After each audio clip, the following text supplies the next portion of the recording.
Prefiro ser um homem de paradoxos do que ser um homem de preconceitos. É com essa frase de autoria de Jean-Jacques Rousseau que a gente começa mais essa edição do GrafoCons, um programa que tem o objetivo de valorizar as obras conscienciológicas e também o trabalho interassistencial dos seus respectivos autores. Mais uma vez, num novo formato, um novo layout, em virtude desse processo de adaptação ao isolamento social que todos nós estamos vivenciando. E o papel do livro frente a esse isolamento social. Bom, a partir de hoje, a partir desse momento, a gente vai falar um pouco, valorizar essa obra que é Paradoxos, de autoria do professor Luiz Bonassi. Professor, seja muito bem-vindo a essa edição aqui do GrafoCon. Obrigado pelo convite. É um prazer estar aí falando com vocês. Vamos ver se a gente pode contribuir um pouquinho mais aí com a evolução de todos, né? E essa afirmativa, ela é correta? O papel do livro aí em frente ao isolamento social, ele tem a sua razão de ser, professor? Na sua opinião? Bom, pegando a frase aí do Jean-Jacques Rousseau, né, acho que tem uma grande verdade aí, que é a maioria das pessoas, elas não refletem muito sobre cada coisa que acontece na sua vida, né? A gente prefere ter uma opinião rápida e se lançar a um posicionamento sem ter analisado muitas vezes os fatos. Então, eu acho que isso que ele comentou sobre a sua preferência de ser um homem de paradoxos, né, do que de preconceitos, reflete bem isso. Qualquer coisa que a gente for estudar, a gente está quase sempre imbuído de algum preconceito. Por quê? A mente aqui no cérebro, ela está restrita. Então, para você entender uma ideia e colocar suas atitudes, suas manifestações num ponto de equilíbrio, demora tempo. Não se faz isso rapidamente, né? Por isso que é melhor a gente pensar por hipótese, por paradoxo, do que ter certeza absoluta e agir com radicalismo, né? Eu acho que foi isso que ele quis colocar quando criou essa frase aí, né? O estudo do paradoxo, ele tem uma bagagem filosófica? Ele começou ali na filosofia clássica? O que tem dizer? Eles já eram estudados pelos antigos gregos e também pelos chineses antigos, até naquela ideia do Tao, do Yin Yang, né? Das oposições, das contradições. Depois os gregos pegaram um pouco isso através de Zenão de Eleia, né? Até Sócrates e Aristóteles foram também se envolvendo nessa questão dos paradoxos, porque os paradoxos contradiziam aquilo que eles pensavam até então, né? São os fatos da realidade contradizendo o que a mente havia descoberto.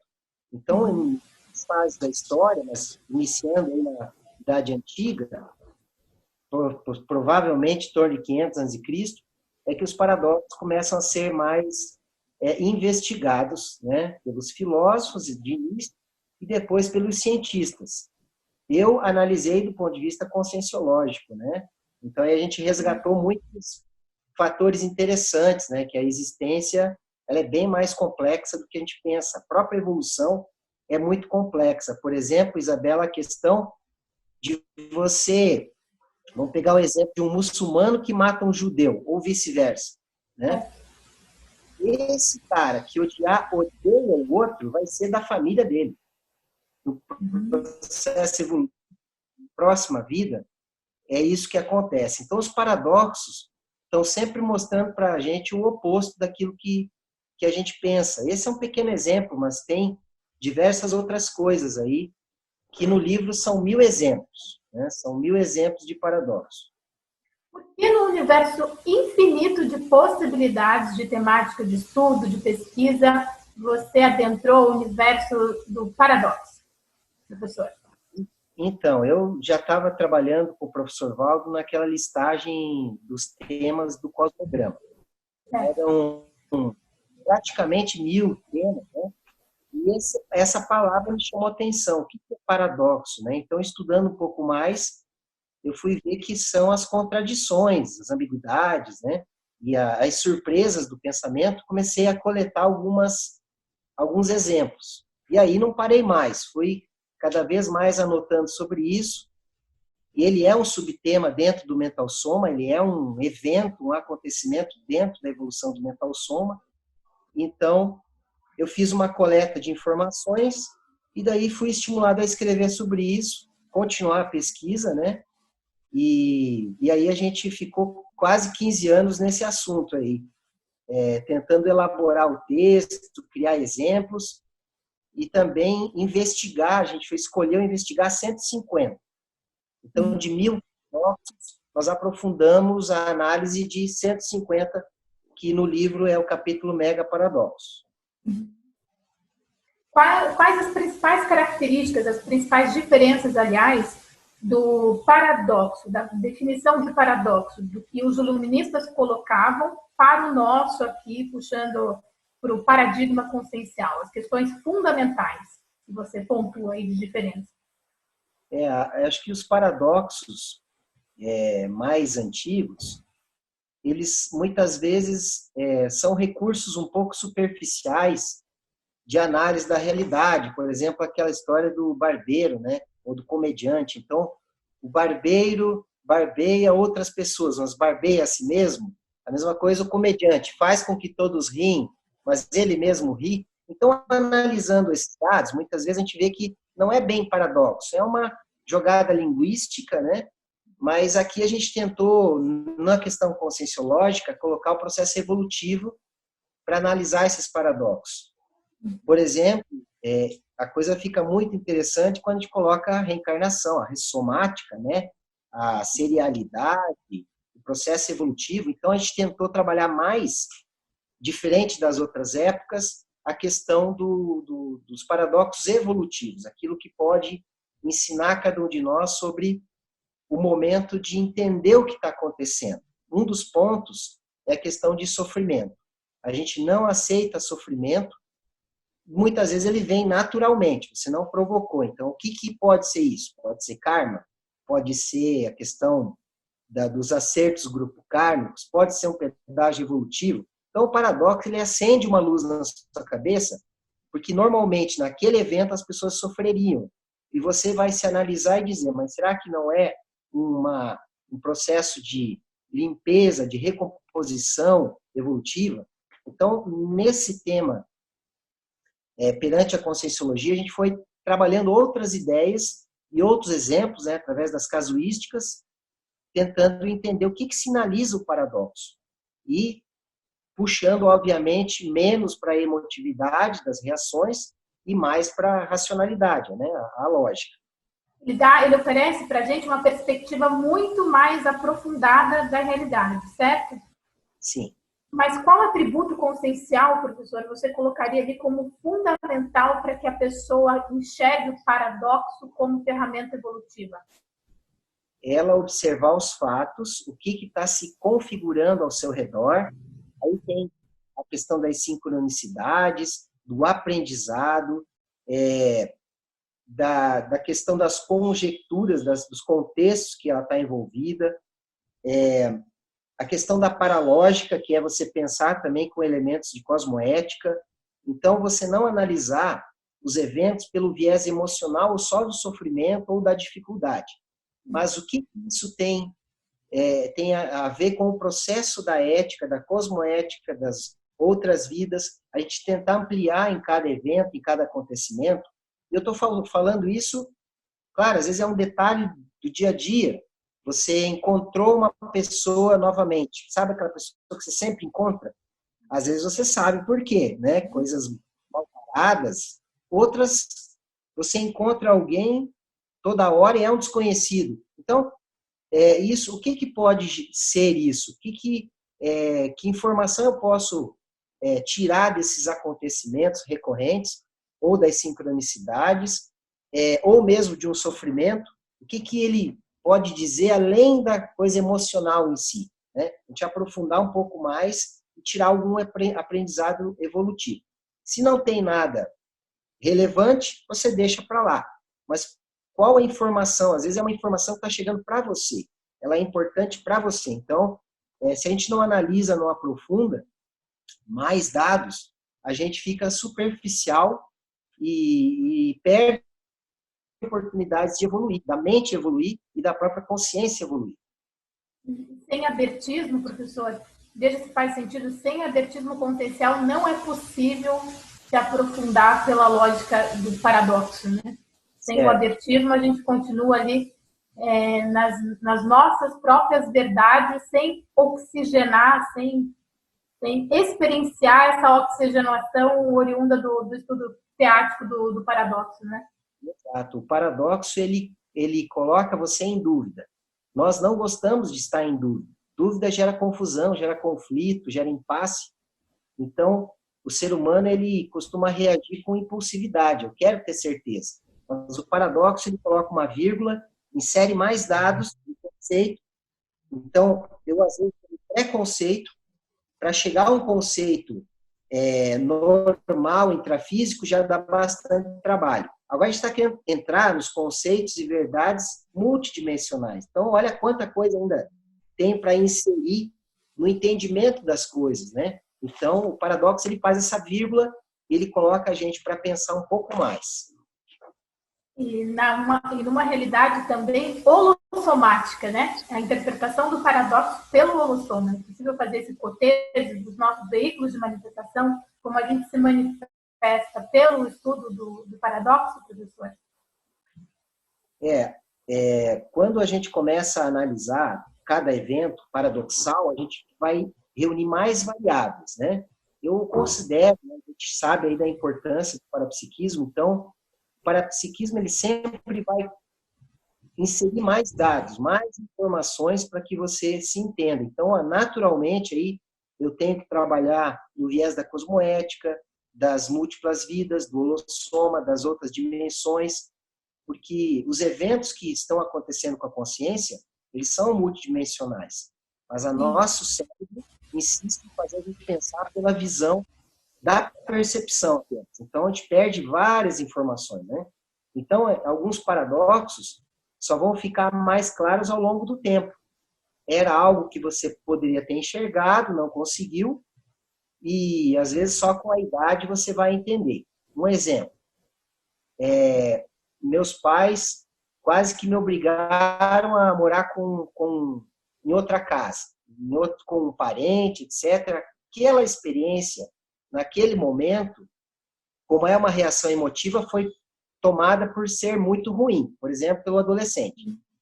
20 anos depois, ele entende que aquela saída de casa levou ele por diversos caminhos até a conformação de uma mudança evolutiva, existencial, bem positiva. Na época passada, ele não entendia, mas hoje ele entende. Então, há paradoxos que você vai só entender com muito tempo depois. Nós perdemos muita informação. Um outro exemplo é a tal da separação, né? Hoje a gente vive num país onde as pessoas não têm muito compromisso umas com as outras, né? Então aí a pessoa sofre, tem traição, tem infidelidade, ela sofre, mas depois de 10 anos ela entende que aquilo foi o melhor, que aquela relação não ia fluir, não ia evoluir, né? Então, o paradoxo, ele vai dizendo que aquela frase do há males que vem para bem, né? Mas também o oposto é verdadeiro. Há bens que também podem ser o mal. Então, cada caso precisa ser analisado, né? O paradoxo vai nos provocar a sempre pensar mais sobre essa verdade aí que você comentou, que é a verdade e a certeza absoluta, né? E é um desafio para nós também, nesse contexto de isolamento social, de pandemia, de transição planetária, a gente passar pelo estudo do paradoxo?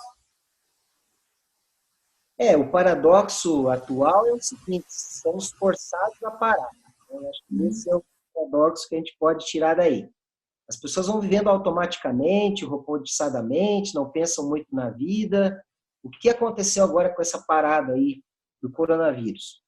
Muita gente viu que estava num casamento que ela não gosta, num trabalho que ela não suporta, numa rotina massacrante, né? Então, essas paradas e as catástrofes fazem muito isso, né? No momento de catástrofe, há muitas reurbanizações, há muitas reciclagens. Aqui mesmo em Foz, a gente teve há pouco tempo aquele granizo, né? O que representou aquele granizo? Mudanças, reciclagens, né? Solidariedade, uma pessoa ajudar a outra, jogar coisas velhas fora. né? Perder coisas, não só adquirir coisas, mas também perder. As pessoas estão perdendo dinheiro. Então, quem sabe, é o momento de refletir sobre a vida. É uma parada para refletir como é que está a existência, né?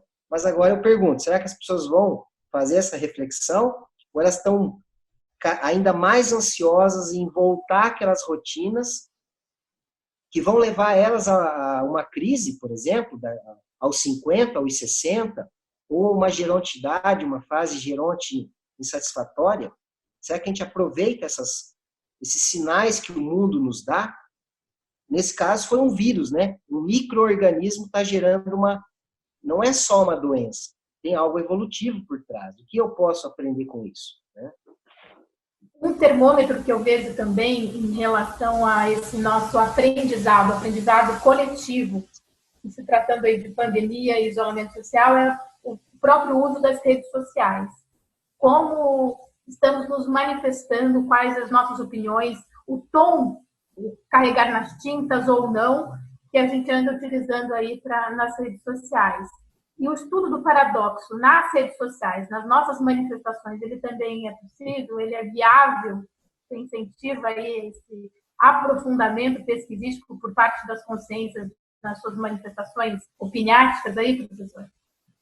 Sim, eu acho que você vai pegar cada situação da sua vida, por exemplo, esse fenômeno da doença agora, e tentar aprofundar um pouco mais as suas reflexões, como é que está, como é que você está o andamento da sua vida, se está cuidando da saúde ou não. É, de novo, colocar as coisas pilares e essenciais que, às vezes, não estão compondo a existência. Então, eu estou insatisfeito, não estou bem.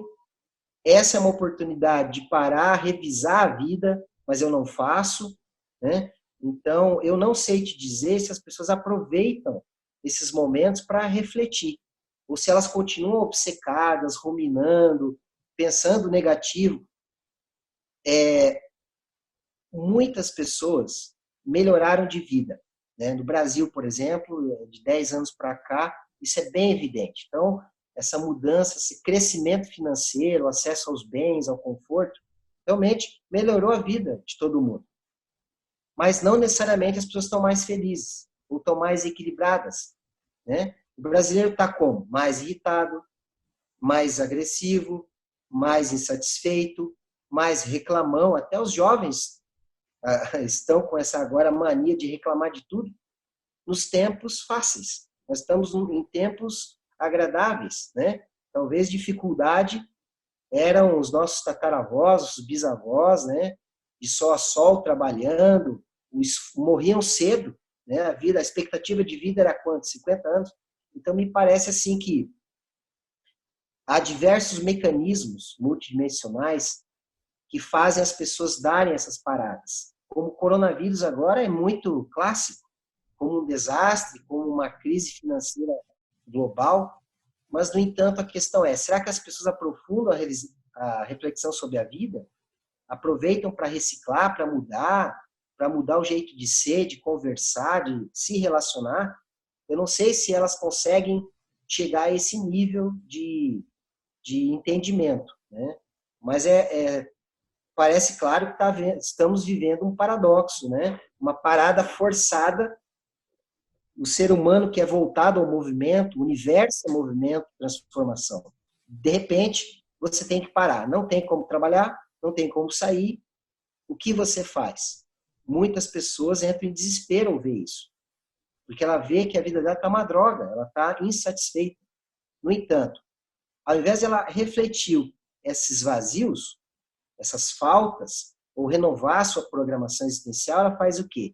Ela fica mais irritada, mais ansiosa, mais nervosa, desejando rapidamente voltar ao trabalho. Quer dizer, ela está querendo voltar àquela rotina que mata a consciência dela.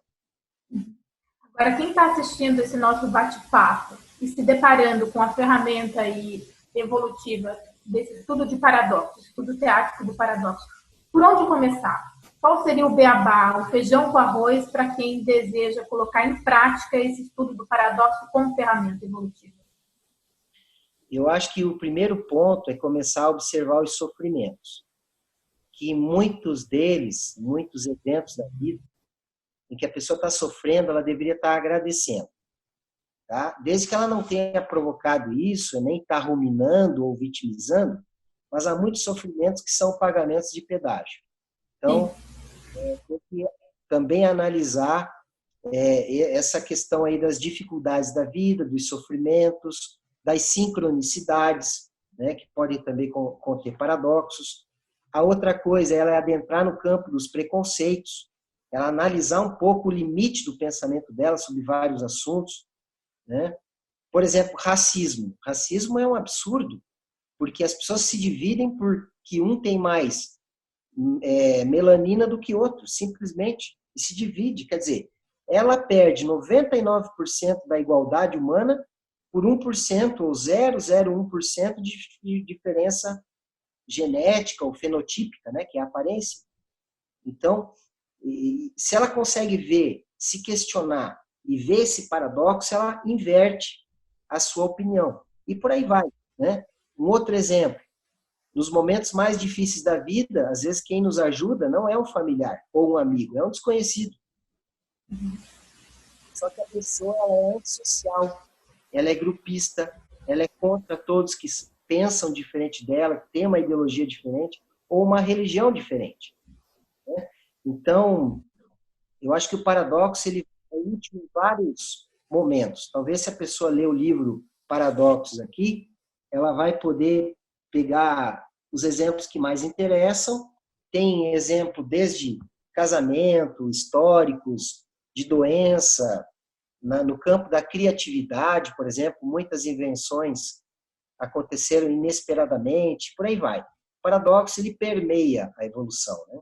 Professora, eu estou sem o livro aqui, mas você faria a gentileza de voltar novamente o livro para dar destaque à frase de capa, que eu acabei não lendo na introdução, e ela é muito forte.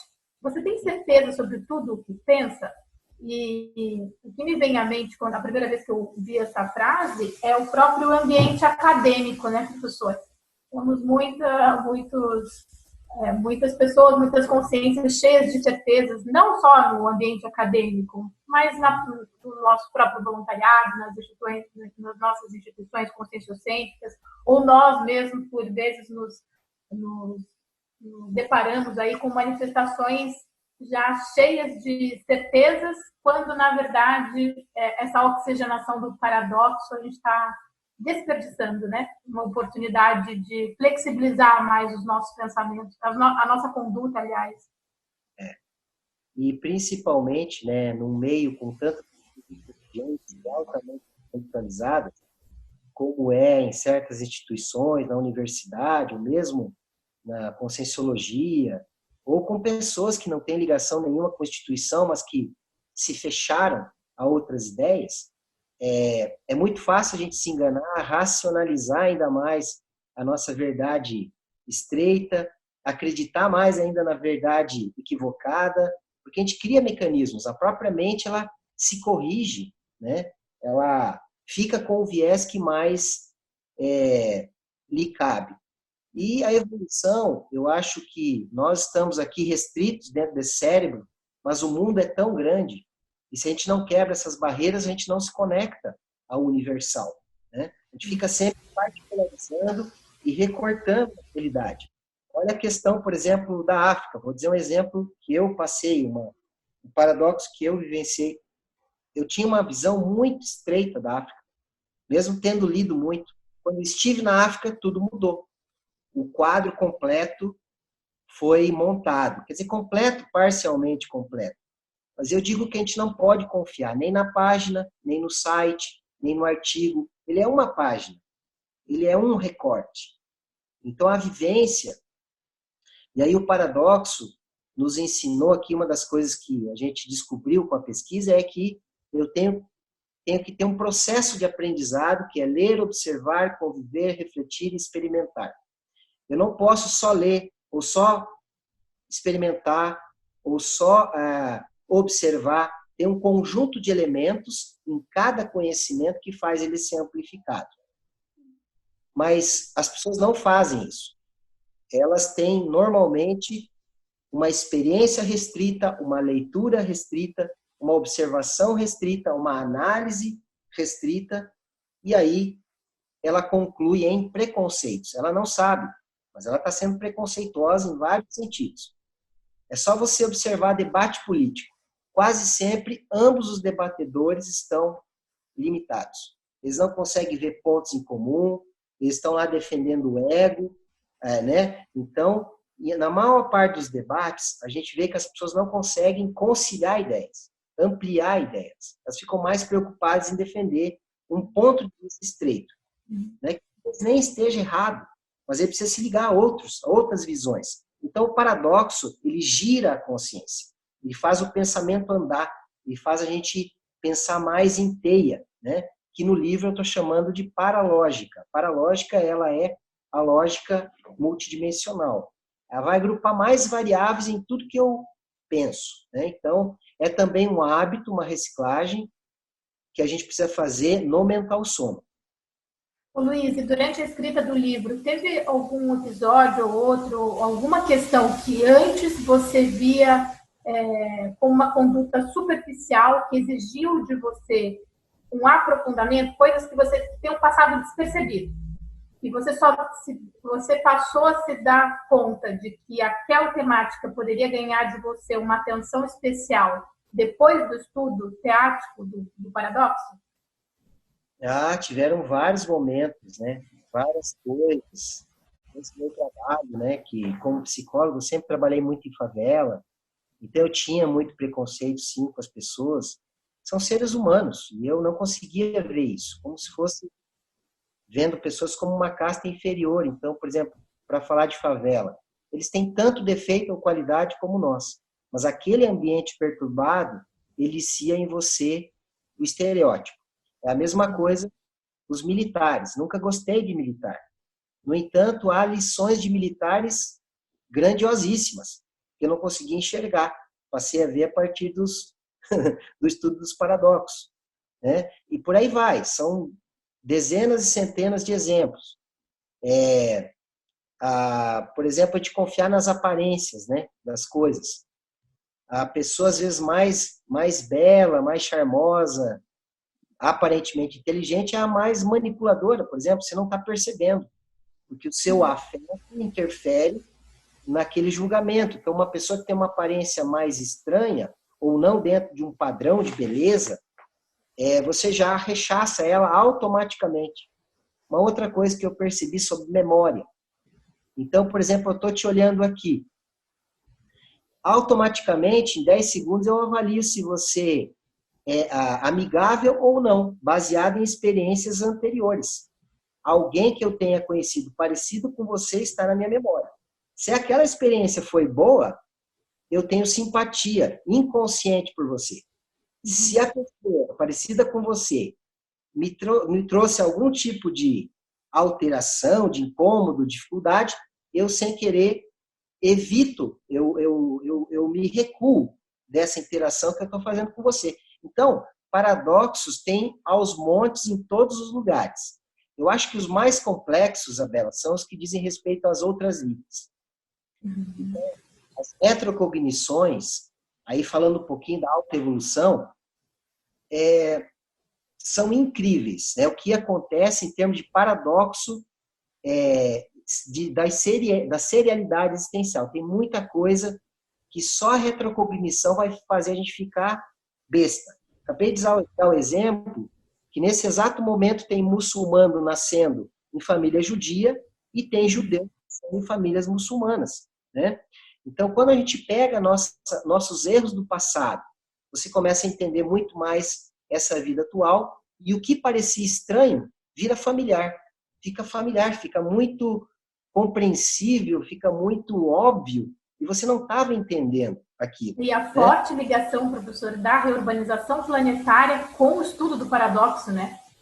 Sim. Quando a gente parece a sensação quando a gente olha de cima do tabuleiro, vê a configuração dos países e esse estudo dos séculos, as coisas ganham um sentido e uma fluidez muito grande. E aí você me fez lembrar uma coisa que eu escrevi no livro. Quem é que não deve ver mais as coisas com paradoxo? O paradoxo é uma limitação, certo? O evoluciólogo deve ser a pessoa que não vê mais paradoxo. ele vê só lógica evolutiva, entendeu? A gente aqui está sentindo ambiguidade, contradição, dúvida, mas eles têm uma compreensão global. Onde você foi posto, onde você nasceu, aquele grupo, aquele país, por que a divisão dos continentes, por que aqui teve conflito, por que aquele cara nasceu como para ser rei, por que da Revolução Francesa, então eles têm essa visão mais global, mais geral, que a gente, só observando a realidade física, nunca vai conseguir entender isso, né? Então, para essas consciências mais evoluídas, é isso que você falou, eles têm visão global, né? Eles têm o conhecimento global. Eu estou profundamente grata por você despertar em mim e também às pessoas que assistiram a esse programa o estudo mais aprofundado do paradoxo. Isso vai ser muito pertinente aí a nossa autopesquisa, o nosso trabalho. Temos muito trabalho pela frente. E como que podemos adquirir o seu livro, professor Luiz Bonassi? O livro ele está na Editares, né? E também deve estar nas livrarias, eu acho que na livraria do CAEC. Mas a gente consegue comprar em alguma loja virtual? Eu acho que sim também. Agora, se eu não me engano, tem e-book também, eu estou um pouco desatualizado, mas acredito que ainda tenha lá em estoque e livros para qualquer coisa, você manda mensagem se não encontrar, eu tento arrumar. Tá bom, não, e a gente a gente se compromete quando a gente editar o material, para colocar o seu nome, para colocar o meu nome aqui embaixo também, de passar o endereço para as pessoas poderem adquirir, respeitando essa fase de isolamento social, mas poder, quem sabe, adquirir em casa ou a leitura mesmo eletrônica, enfim. Professor Luiz Bonassi, muito obrigada por esse tempo precioso, pelo esclarecimento, não só na escrita do livro, mas esse diálogo aqui que foi enriquecedor. Muito obrigada, professor. Eu agradeço a vocês aí e bom trabalho a todos. Valeu! Você aí de casa, muito obrigada aí pela oportunidade desse esclarecimento. Boas leituras e até o próximo GrafoCon.